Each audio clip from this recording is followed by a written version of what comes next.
The Mission Award is given by faculty to students who exemplify the tenets of Harker's mission and philosophy. The Mission Award winners foster and model kindness, respect, integrity, academic excellence, intellectual curiosity, and personal accountability consistently. From this group of senior Mission Award winners, the faculty then chose the one student who, among all the other recipients, reflects to the highest degree Harker's tenets. This year, that student is Tandon.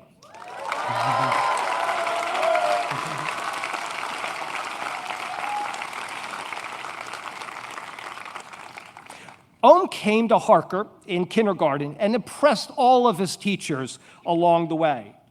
Teachers describe him, quote, as that perfect blend of fun and seriousness in class.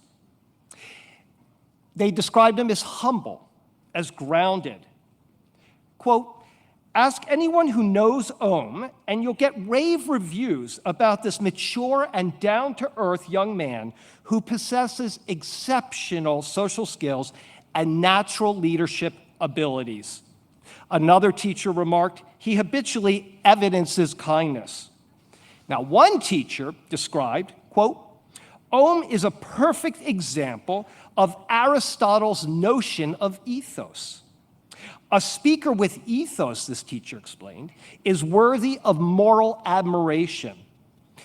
He goes on to say that has lived his life in a way that generates immediate moral respect from his peers. He is generous. Has ethos because he values doing the right thing, even when it means he must make a personal sacrifice. He is wise beyond his years. I personally know as a very kind young man with many talents, including being a great friend, a positive influence on fellow students, a young man who has a generous smile, a young man who has a little tendency every now and then to be a bit superstitious, and one who proudly demonstrates a deep appreciation for his own family history. Put simply, though, I know as representing the highest qualities of the Harker Mission Award.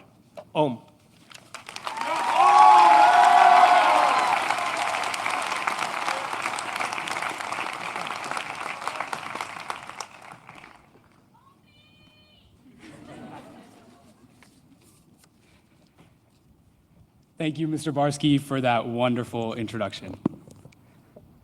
Before we get started today, I want you to think of 5 people who you wouldn't be the same without.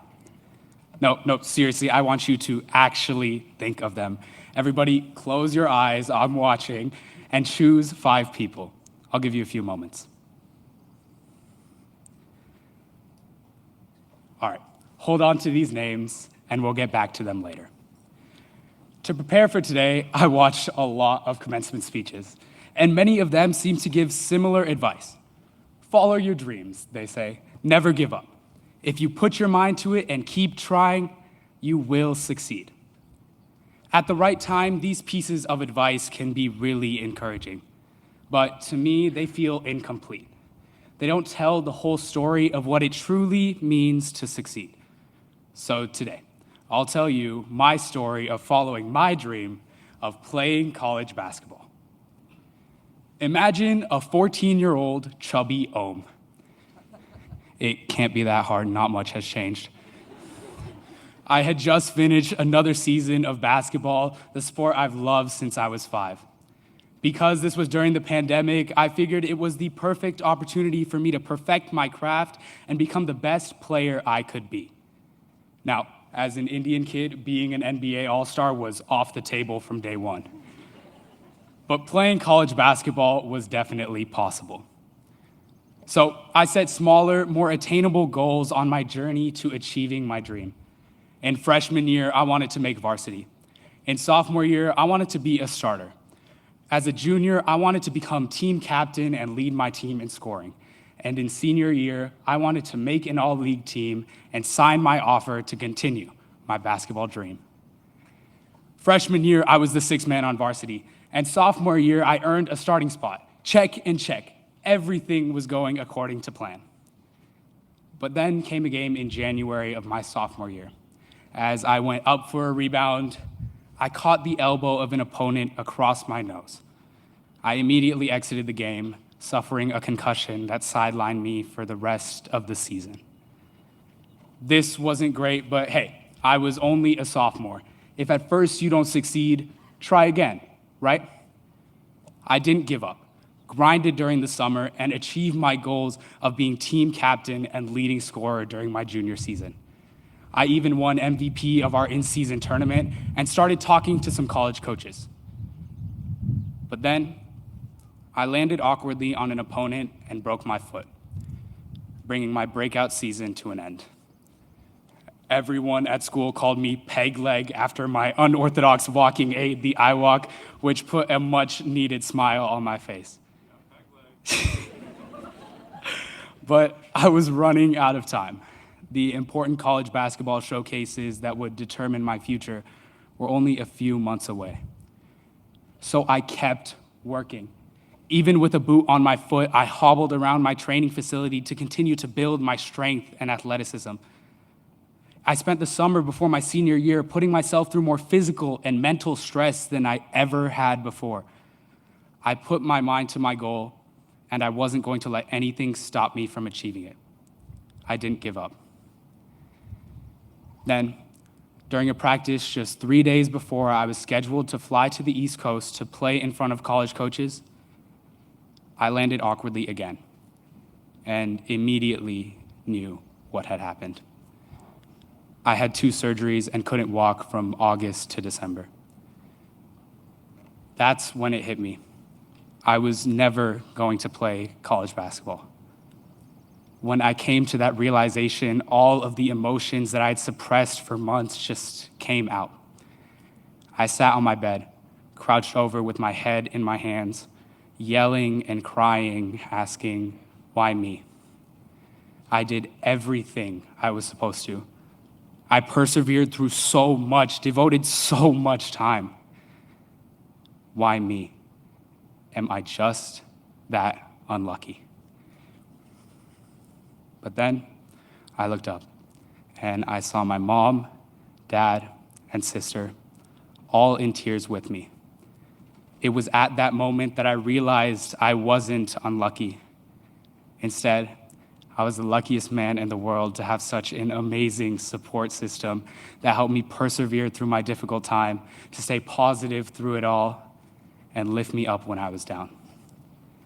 I walked, limped really, away from all of this with a deeper appreciation for my incredible support system. The people who cheered me on whether I achieved this dream of mine or not. My family, friends, teammates, coaches, and teachers and admin here at Harker. I will always be grateful to each and every one of you. So, Harker seniors, family, and friends, I'm no expert on life, and I'm no older or wiser than you are, but I have had the blessing of disappointment, and it's inevitable that we will all experience some sooner or later. My hope for all of you is that when you find yourself in that place where a dream got away from you, don't lose heart, and remember these 3 lessons I learned from my loved ones' support. Number 1, don't just build a dream, build a dream team. You never know if you're going to win or lose, succeed or fail, but you know the people you're going to do it with. Think about your own experiences at Harker, not just what you've achieved, but who you spent time with along the way. Not just the test scores you worked so hard for, but the people you studied with late nights. Not just the terrible 11-hour bus ride we had yesterday, but the people on bus 4 who sat together and sang for 4 hours straight. These relationships are treasures worth more than any college admission, job, or championship. No matter where you go, you can navigate through it with the support of the people around you. 2, let go to grow. During one of my lowest times, Mr. Bradley Stoll, my calculus teacher and our resident vegan, shared this great quote with me. If you really want something to happen, you have to be okay with it not happening. Now, this may initially seem like a message to give up, but instead, it's about shifting your energy, adapting and thriving when faced with challenges and disappointment. Becoming okay with something not happening allows us to detach from the outcome and focus on the process of striving towards our goals. By accepting the possibility of failure, we free ourselves to take risks, paving the path for success in unexpected ways. 3, rethink resilience. Our society often misinterprets resilience as being individually tough. Instead, true resilience is about being vulnerable with others and embracing their support when faced with challenges and disappointment. This understanding of resilience allows us to forge meaningful connections, creating a more collaborative approach to handling difficult situations. It takes a village. As a community, I feel that we sometimes promote a flawed culture of success. Success is not about the awards, accolades, or individual greatness. Rather, it's important to recognize that we are a product of our loved ones' support. All of the hard work wouldn't have mattered if it weren't for the people around us caring for and guiding us. I believe we need to shift how we view our successes from an individualistic approach to one that is more community-focused and interdependent. Right now, we're just kids. We can get away with being selfish without losing support. But in the near future, finding these people won't be this easy. Without a built-in support system of family at home and teachers at school, we can turn into selfish adults lacking gratitude and perspective. So, my challenge to us, the class of 2024, is to become individuals who selflessly support others so that we can not only be successful ourselves, but also contribute to their dream-chasing journeys. We have a fresh start this fall. Let's craft an infrastructure of love and support where we are vulnerable to and caring for those around us. Let's commit to being architects of a collaborative future. Let's strive to be leaders who nurture, who care, and who support. Let's return to those 5 people you thought of. With them in mind, as we celebrate this momentous occasion, don't forget how they helped you get here. Recognize their sacrifices. Build the capacity to both receive and give support, just like they did, so we can continue to strive for excellence like we have here at Harker. Maybe those 5 are here. Maybe some of them are no longer with us.